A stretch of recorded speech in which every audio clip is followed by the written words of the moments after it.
پدری با پسری گفت به قهر که تو آدم نشوی جان پدر. حیف از آن عمر که ای بی سر و پا، در پی تربیتت کردم سر. دل فرزند از این حرف شکست، بی خبر از پدرش کرد سفر. رنج بسیار کشید و پس از آن، زندگی گشت به کامش چو شکر.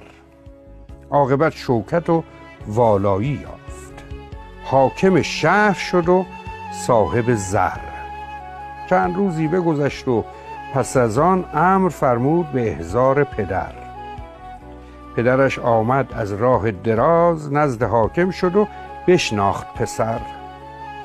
پسر از غایت خودخواهی و کبر، نظر افکند به سرپای پدر. گفتی که تو آدم نشوی، تو کنون حشمت و جاهم بنگر. پیر خندید و سرش داد تکان، گفت این نکته برون شد از در.